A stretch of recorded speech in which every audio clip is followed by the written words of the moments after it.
Hello, my name is Kevin Wolf, and as you've seen from some of my posts on the forum out there, I'm working on a quadcopter based on the NiVek GO. So what I've done is I've actually built a kind of a little test fixture for all my circuit boards here, and let's just take a quick look at that, and then what we're going to do is demonstrate running our little motor and then show how it fits into our Windows console that drives everything.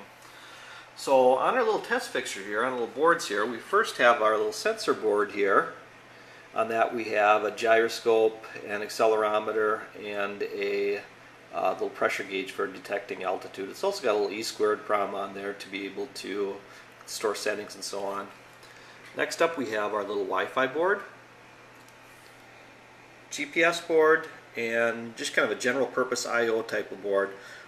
It actually takes inputs from our little radio controlled receiver here, processes them through the computer, and then spins up the motor via our little ESC here. And of course we have our GO motherboard. So let's get started. Let's take a look at how this thing actually works. I'm going to grab my little receiver here, and again the receiver is going to feed the input signals into our receiver, which goes through our computer that processes it and then sends outputs to the ESC, which controls the motor. So I'm going to go ahead and spin up our motor. Being careful so I don't actually lose any fingers here or anything like that. You can see as I'm spinning it up, it kind of gets faster and faster. And if we also take a look at our Windows console over here,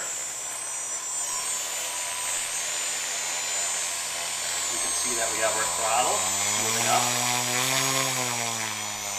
And over here we have our power in the front motor, which we're actually controlling right now. You can see there's a little bit of wind kind of gusts underneath my motherboard here, and the accelerometer is kind of getting a little bit of vibration.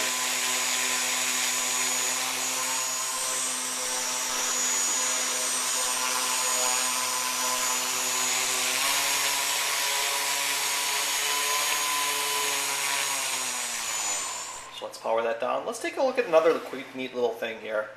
This board actually has a whole bunch of kind of sensors and stuff on it to be able to detect orientation. As I spin it, we can see that on our little chart over here, it's displaying X and Y, accelerometer, gyroscope, and then the combined output on the top there.